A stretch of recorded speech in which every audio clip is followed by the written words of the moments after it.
Welcome everyone to UCLA Global Conversation with Attorney General Rob Bonta, My Heritage and My Journey. My name is Cindy Fan. I'm Vice Provost of the UCLA International Institute, also Professor of Geography and Professor of Asian American Studies. As a land-grant institution, the International Institute at UCLA acknowledges the Gabrielino Tomba peoples as the traditional land caretakers of Tobanga. A joint initiative of the U.S. Department of State and Department of Education. International Education Week, or IEW, is a time to celebrate the benefits and importance of international education and exchange around the world. Allow me to share part of a recent statement from the two departments. I quote, "Many of our most pressing challenges are inherently global in scope and impact and can only be addressed by nations and individuals working together. From tackling pandemics and the climate crisis, to reducing economic disparities and building prosperity, to countering threats to democracy and maintaining peace, resolving these global challenges requires partnership and collaboration across borders," end quote. At UCLA, whose mission is the creation, application, dissemination, and preservation of knowledge for the betterment of the global society, the International Institute and its partners have led the IEW initiative since 2016. This week, 44 events organized by 52 campus units, ranging from lectures to cultural performances and exhibits, and from student career panels to scholarship workshops, offers something to everyone interested in education, research, and service using a global perspective. It's not too late to sign up for these events, and the link to the events is in the chat. The Global Conversation is the week's highlight, and we're delighted to have Attorney General Rob Bonta as our featured speaker today. Before we get started, I'd like to thank Manny Jad, Jamaica Villegas, Peggy McInerney, Kaya Mentasulu. Still trying to learn your name, Kaya. Catherine Paul, Oliver Chan, Alex Zhu, and Attorney General's team, especially Edwin Saucedo, Itzy Garten, and Jonathan Gayton. I also like to go over a couple of housekeeping items. To submit questions to Attorney General Bonta, please use the Q&A function. And as time allows, Attorney General Bonta will address as many questions as he can during the Q&A session. We will be recording this webinar and we will share the link after the event. Now it is my honor to introduce Attorney General Bonta, who will be with us for the next 40 minutes or so until around 3:45 Pacific time. On April 23rd, 2021, Rob Bonta was sworn in as the 34th Attorney General of the state of California, the first person of Filipino descent and the second Asian American to occupy that position. Born in Quezon City, Philippines, Attorney General Bonta immigrated to California with his family as an infant. He is the son of a proud native Filipino mother and a father who taught him the value of public service to his community. Instilling in him the lessons they learned from the United Farm Workers and the Civil Rights Movement, Attorney General Bonta's parents lit a fire inside him to fight against injustice. It is why he decided to become a lawyer, to help right historic wrongs and fight for people who have been harmed. He worked his way through college and graduated with honors from Yale University and attended Yale Law School. In the State Assembly, Attorney General Bonta enacted nation-leading reforms to inject more justice and fairness into government and institutions. He has led statewide fights for racial, economic, and environmental justice and worked to further the rights of immigrant families, renters, and working Californians. Prior to serving in the Assembly, Attorney General Bonta worked as a Deputy City Attorney of San Francisco, where he represented the city and county and its employees, and fought to protect Californians from exploitation and racial profiling. Please join me in welcoming Attorney General Rob Bonta.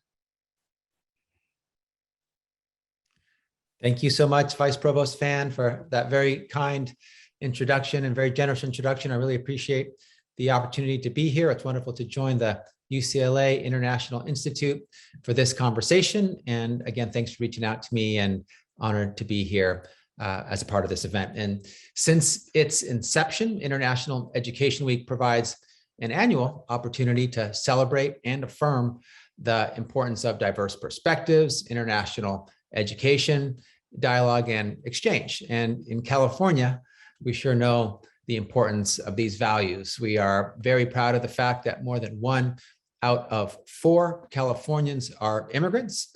We are proud that our innovative spirit and diversity have made us the 5th largest economy in the world. We're proud to share more than 140 miles of border with our neighbors in Mexico. And we're proud of universities like UCLA that recognize the importance of an international perspective, home to many international scholars. And this year, during this continued pandemic, and as delegations from COP26 return home, this week's importance cannot be stressed enough. International exchange and dialogue, collaboration, cooperation have never been more vital. We must work together. We have no choice across borders, perspectives, nationalities, and identities to tackle humanity's gravest challenges, including global climate catastrophe and issues of public health like deadly pandemics. By solving these challenges, we can advance justice and equity at a global scale. And whether you lead the largest state department of justice in the nation, as I have the honor and privilege of doing, or whether you're a first-year Bruin, we all have a role to play in advancing justice from a global perspective. This work, it's embedded in my DNA, quite literally. I am the confluence of 2 nations. My father was born 50 miles west of UCLA in Oxnard, California. My mother, Cynthia, was born in Los Baños, about 50 miles away from Manila, the capital of the Philippines. They met while studying in Berkeley at the Pacific School of Religion. They were active in activist circles, organizing for civil rights and voting rights, speaking out against the Vietnam War and supporting the farm workers movement. Their activism would take them to the Philippines, where I was born, and where they served as social justice missionaries. 49 years later, they would watch me be nominated to serve as California Attorney General in a space of international and cross-cultural significance at the International Hotel in San Francisco. It was the same building where decades earlier, my mother, Cynthia, stood up along with other courageous activists and linked arms to protect a diverse community of immigrants from being evicted from the International Hotel. In the time between those 2 moments, my birth in the Philippines and my nomination at the International Hotel to serve as Attorney General, I've learned many lessons about advancing justice and the value of advancing justice from a cross-cultural perspective. And so let me talk about 3 of those lessons, each from a different phase in my life: my childhood, my teens, and early adulthood, second, and finally, third, my time in the California State Assembly. In my childhood, my parents moved to the heart of the farm workers movement, a Central Valley town in the Tehachapis named La Paz, a very magical place just southeast of Bakersfield in Kern County. They were recruited to help a diverse and international community of Filipino and Latino farm workers advocate for better wages and working conditions alongside iconic leaders that we have all heard of: Dolores Huerta, Cesar Chavez, and few of us have heard of this next one, but also important, Philip Vera Cruz, a great Filipino-American leader in the farm worker movement. I only have a few memories from those days. I was very young, but most of all, what stuck with me were the lessons that I learned about equality. In La Paz, it didn't matter if your dad was Cesar Chavez or a migrant worker from Latin America. It didn't matter if you just immigrated from the Philippines or if you were a Chicano and your family was home to this land for hundreds of years. It didn't matter if you were Black or white. Everyone was there because of the mission. We all saw injustice and inequity in the world, and we wanted to fix it. We came together from various backgrounds to fight for the same cause. The mission united us across cultures and identities, and it was our community's cross-cultural commitment to advancing justice, to advancing workplace conditions for working people that led to the movement's success. And the lesson I learned in my childhood is that there is great power in coming together in solidarity across cultural differences. That power can change the world. The farm workers movement is proof, is exhibit A of that. The most beautiful thing about it, in my view, is the collaborative spirit, the coming from many different backgrounds and experiences and perspectives to fight for a common cause and to be successful in transformational change. In my teens and college years, I grew a passion for public service, but I also grew a passion for something nearly as universal, the sport of soccer. During my time, I played competitively growing up as a youth, and had opportunities to play on competitive teams that took me around the state, around the nation, and ultimately around the world. And I built lasting relationships with teammates and players from different backgrounds, different lived experiences, different countries, different cultural backgrounds, and from different nations. And soccer allowed me to travel the world and taught me life lessons. There is a universality to the game, lessons to be learned about humanity, the importance of working together, of supporting one another. There were times when I could step on a field and not speak the same language, not have anything in common with the person I was with or the teammates I was with.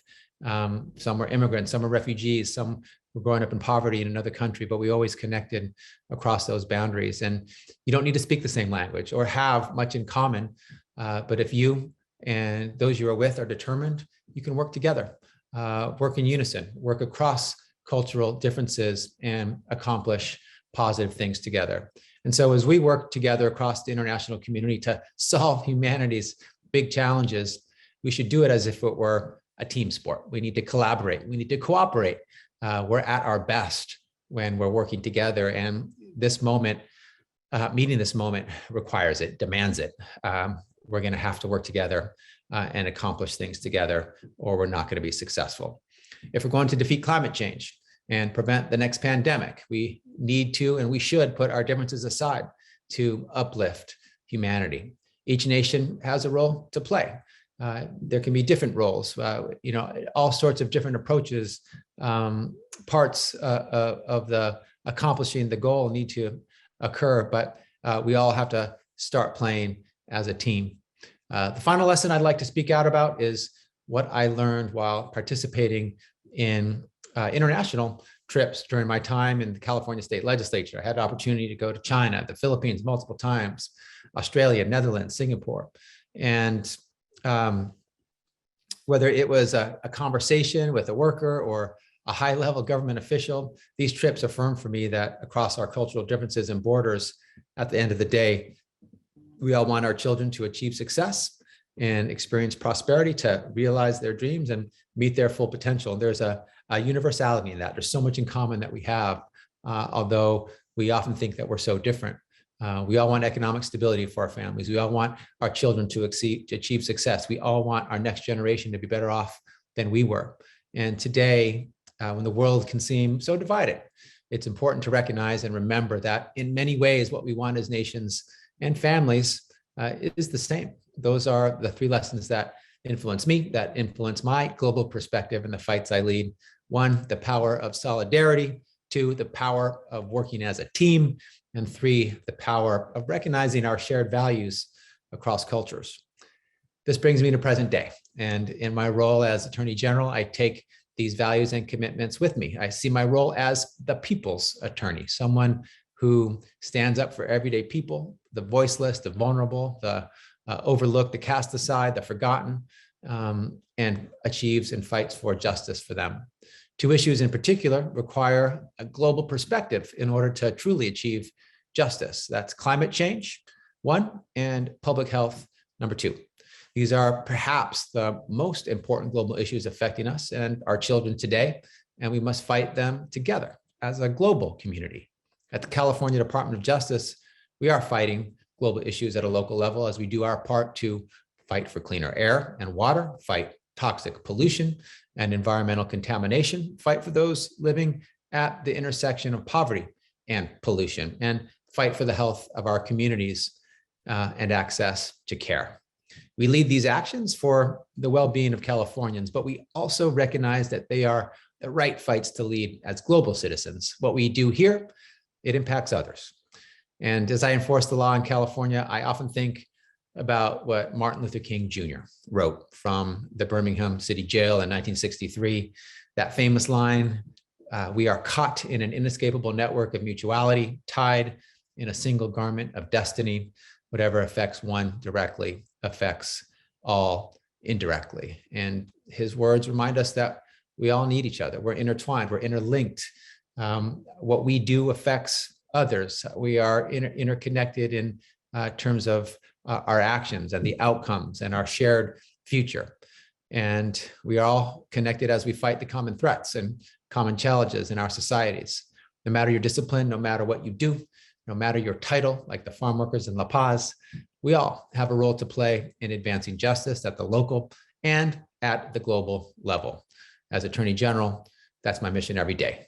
So let me thank you for this opportunity. Thank you, Vice Provost Fan, and everyone who is contributing to the important programming happening this International Education Week. It's an honor to join you, and I'm looking forward to some of your questions. Thank you so much, Attorney General Bonta. If it's okay for me to just respond very quickly with a couple of somewhat personal remarks or personal response. First of all, we gave you a title, My Journey, My Heritage, and I think your remarks make me think that you must be a very brilliant student, that you respond to a professor's question with accuracy, with a lot of facts, a lot of information. You talked about your childhood, you talked about your teen years, and you talked about your international trips, and also the values, the mission, your mission, advancing justice, the importance of working together and being in solidarity with those who you're fighting for. And also, I think perhaps even more important than that is the universality. Sorry, I can't say this word. How do you say that again? Universality. Universality of peoples around the world, even though we think of them as potentially different. Right? So I wanted to follow up with a few questions, and you might have already mentioned some of that. And that is, this is a state with a large immigrant and diaspora population. So how do you think of your work in relation to the background and heritage of the people whom you serve? Well, I think about it in a couple of different ways. And one is my own lived experience, the fact that my mom is an immigrant from the Philippines, the fact that I was born in Quezon City in the Philippines and was brought here as a 2-month-old by my parents, and that so many of us here in California are immigrants as well. There's a reason why we're #1 in the nation for technology, agriculture, manufacturing, tourism, new businesses, and college graduates, because our diversity is our strength. It's what makes us great. California is home to 11 million, almost 11 million immigrants, and 27% of our population is foreign born, which is more than double the percentage in the rest of the country. And those numbers are numbers to be proud of. I'm proud of them. And they're very important. I'm proud to be part of that second statistic about the number of folks who are foreign born. And when it comes to my role, I'm focused on protecting our diverse communities, but also working with them. It's important to partner, collaborate, co-create solutions. That's why I established the Community Awareness, Response, and Engagement team, the CARE team, to work with and sit with and ally with our communities across the state of California, including our immigrant communities. That's why I have had anti-hate crime roundtables throughout the state.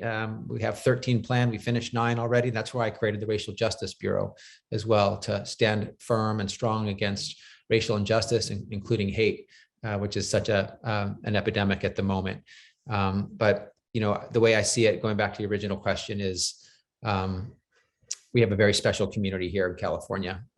And what makes it great is the fact that we do have so many immigrants, so many folks from diverse perspectives and backgrounds and lived experiences. And it's an honor to serve all of them and to see and value every one of them. Thank you, Attorney General Bonta. And since you brought up sort of anti-Asian hate and hate crimes, and I noticed that a few months ago, you unveiled new guidance and reports to help the public and law enforcement better understand and address hate crimes. Can you tell us more about your expectations for the outcome, and what feedback have you received from law enforcement? Yeah, thanks for this question. I really am thankful for the opportunity to talk about my work to address the rise of hate. We know that California is the most diverse and the most progressive state in the nation, but we're also, unfortunately, not immune from the forces of hate. We've seen it too many times in too many places, people and communities being targeted because of who they are, how they look, where they're from, who they love, how they pray. And that's wrong. It's unacceptable, and it doesn't have to be this way. And the way to take it on is to be clear-eyed about the problem and the challenge that we face. And we put out data to show what we all anecdotally knew to be true from what we've seen, but we wanted to put real numbers on it, that hate crimes have increased 31% across the state, that we saw an alarming 107% increase when it came to Asian Americans as the targeted victims. And this is unacceptable. And since taking office, one of my top priorities has been addressing that crisis head on. I mentioned I established the Racial Justice Bureau. And as you mentioned, I issued new guidance and resources to help the public and law enforcement better understand and address hate crimes. And what we also found is that over 50% of hate crimes were not being identified or investigated as such, that they were being passed over as the hate crimes that they were. And it was really important to build the case, identify them as hate crimes, understand the motivation behind the criminal act, and document it and gather the evidence. And so we provided guidance to law enforcement who has received it as helpful support and resources for their work. We also encouraged each district attorney's office to create a hate crimes unit and to work closely with impacted communities in that work. And I've been meeting with law enforcement all across the state. We have law enforcement leaders at our anti-hate roundtables. And we also have zone meetings where we work with all of law enforcement in a certain geographical area in the state. And I've heard from law enforcement, to your question, that they want to be partners in this work. They know our communities are feeling under attack and they want to be there for them. And that's encouraging. And it's important, and we must work together to rebuild that trust between law enforcement and our communities, and especially communities of color, for whom that trust is not what it should be, and it needs to be earned. So I believe we can restore public trust and keep our communities and officers safe, and that work is not mutually exclusive. In fact, it's reinforcing, because trust, in my view, generates safety, and safety generates trust. Thank you. I think you're absolutely right that trust is really important. That's the core of the community, and thank you for being so proactive in fighting hate and fighting hate crimes at every level of the state. Related to this, last month, Governor Newsom announced the launch of the Governor's Council on Holocaust and Genocide Education, and I believe you're on the committee, and I believe that the newly created council will be tasked with identifying instructional resources to teach students across California about the Holocaust and other acts of genocide, and provide young people with the tools necessary to recognize and respond to on-campus instances of anti-Semitism and bigotry. Could you say something, could you tell us something about this work? Yes, I was very honored when Governor Newsom selected me to serve as co-chair of the Governor's Council on Holocaust and Genocide Education. The council is working to identify instructional resources to teach students across California about the Holocaust and other acts of genocide, anti-Semitism, and bigotry. And I think, and the mission of this initiative is to teach students about the lessons of genocide and support students, teachers, and families when acts of anti-Semitism or bigotry occur on our school campuses. National surveys have indicated truly a shocking decline in awareness among young people about the Holocaust and other acts of genocide. A recent nationwide survey, for example, found that nearly 2/3 of millennials and Gen Zers did not know that 6 million Jews were murdered in the Holocaust. Over half of those surveyed thought the death toll was fewer than 2 million. In California, we're offering an antidote to the cynicism that this is how things are, and responding to the hate the best way we know how, with action, with education. And as we continue to confront the stain of bigotry and anti-Semitism in California and across the country, it's imperative that we come together to develop tools to combat hate across our society, including in education. And the Governor's Council will ensure California schools are positioned to protect our communities and recognize the trauma of the past. So I was very honored to join this endeavor as co-chair. Thank you for your leadership in co-chairing this council. And one of the questions that came from the audience is somewhat related to this, but it's also taking us, beyond the state to, in fact, beyond the nation and maybe to the world. And so the question is, given the nation is so divided, what are your thoughts on bridging the divide? We're divided, and it's a challenge that we need to accept. And those in leadership roles in our communities, in government, in every role, I think really need to take it upon ourselves to acknowledge where we are and to take steps to overcome it. And I always thought that we would always have differences in opinions about how to get to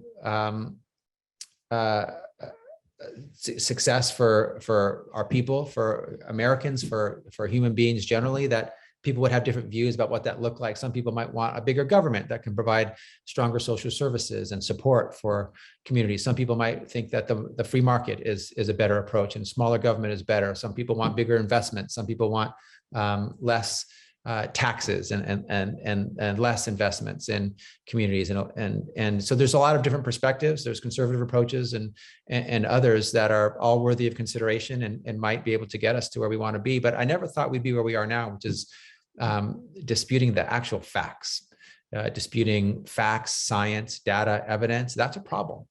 And if we can't agree on what the facts are, if we don't have a baseline for building our opinions and our suggestions for solutions, it's going to be hard for us to bridge this divide. And, vaccines, for example, is one part of it.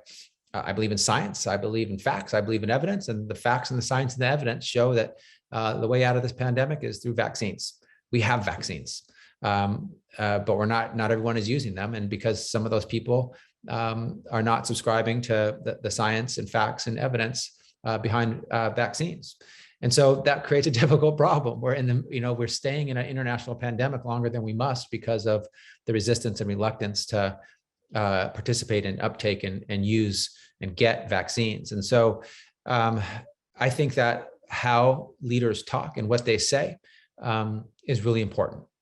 And we had in my view, a former occupant of the White House who did not meet the moment in how he spoke and what he said, and too often used hate and discrimination and xenophobia and drew wedges between us instead of uniting us. It's time to be united, and it's time to understand what I talked about in my opening remarks, our commonality, our universality, our common human condition, our desire to in nearly all ways want the same things, and allow that to bring us together instead of being driven apart. But it's going to, just like we talked about trust, we're going to need to build that back. We're going to need to prove and show that by working together, by relying on a common set of facts, by building solutions that are for all to be successful, that are inclusive of all communities, that we can move forward and advance by working together and by not being divided. Sometimes people get so focused on our divisions, even though they're small, they take up all the air in the room. But I think it's more important for us to focus on our commonality, and there's so much more that we have in common. And let's focus on that. Seek and find common ground, and seek solutions that benefit all of us. And I think that's our pathway out of this divided time that we're in.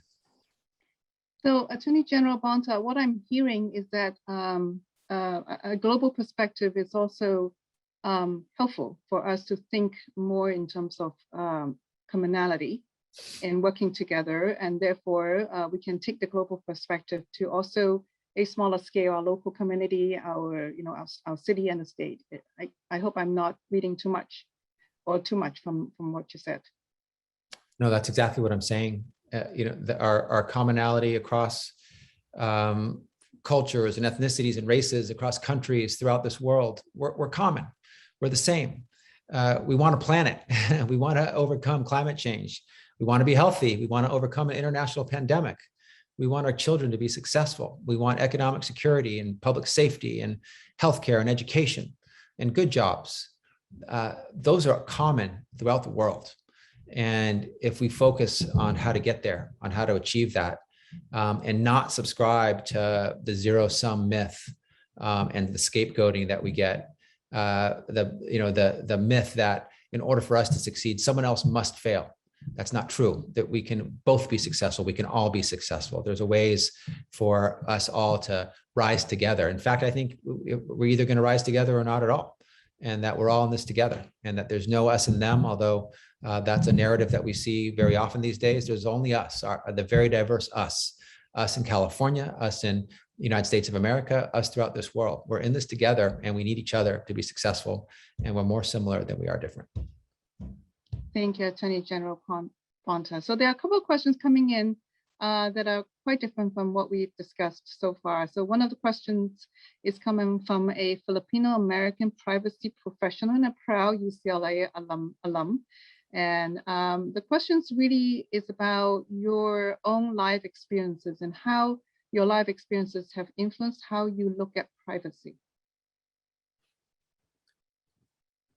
How I look at privacy?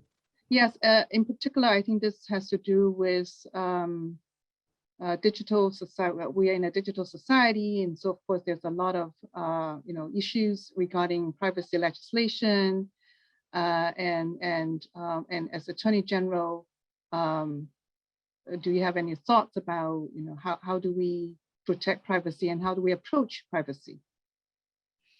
Yeah, I mean, I have my own beliefs, and I also have the law of the state of California, the CCPA, and it's important that we implement that as it's been made into law, and that it's my role as the chief enforcer of the CCPA to make sure that people's privacy is protected. That privacy is each individual's. It's not something to be taken and monetized and commodified without consent or permission. And I think that is a fundamental belief that many people here in California and throughout the nation have. And so that looks like different things when it's put into action, but the CCPA is something that we're at the DOJ very serious about. We've already begun our implementation and our enforcement of it. And we want certainly our California businesses, especially our homegrown businesses, to be successful and to thrive and to innovate. And we want business leaders to be entrepreneurs and to dream and to think of the next great thing that'll move technology and humanity forward. And as they do that, we want them to be responsible to the people of our state, to consumers, to families. That includes protecting individual privacy. Thank you. And back to something a little bit more personal. So one of the attendees asked, how important was having a mentor in your success as an attorney? Very. I think there's no real perfect way to have a mentor that works for you. Sometimes for those who have had mentors assigned to you, sometimes that mentor is great, sometimes not so great. And sometimes assigning a mentor professionally is not as good as an organic mentor who really takes an interest in you and supports you and is a role model for you and helps you through your growth. And that includes your mistakes and can be a role model for how to do things right. And I had that. I had an incredible two, really. My judge that I clerked for when I was my very first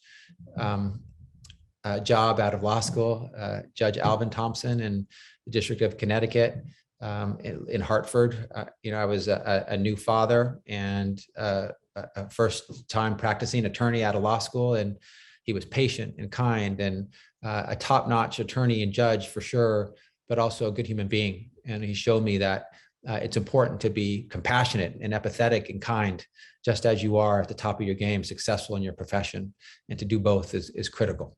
And then I had another one at the Kecker and Van Nest firm, which was my first job after the clerkship at Kecker Van Nest and Peters in San Francisco. And it was an incredible leader named John Streeter, who I did, super majority of my work with. And I saw how hard he worked and how committed to justice he was, and how he balanced, he led with his values and was also a top-notch professional. And, he counseled me and mentored me and helped me overcome mistakes and obstacles and be better, and showed me a standard of excellence. But the thing that I always thought was important was, be kind, be compassionate, be empathetic. That's so important, so underestimated. I think sometimes people think leadership looks like hard charging and yelling and telling, and it doesn't have to be that. Leadership looks like a lot of different things, and it's always a good thing to be kind, compassionate, and empathetic.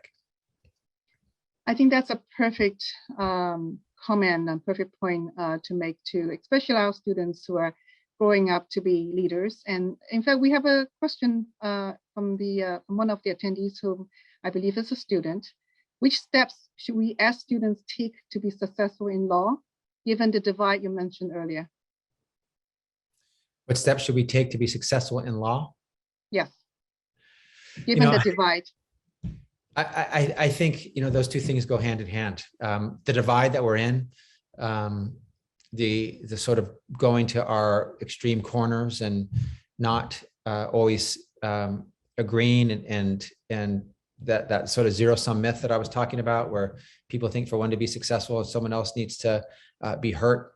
The law in its purest form, for me, the reason I got into the law was that it was a place to achieve justice, to fight for communities that have been hurt or harmed or abused, mistreated, for whom justice, equal justice under the law was not given to them. And that's what attorneys are and can be, the people who fight for justice, fight for their client, right wrongs, right injustices, and lift people up.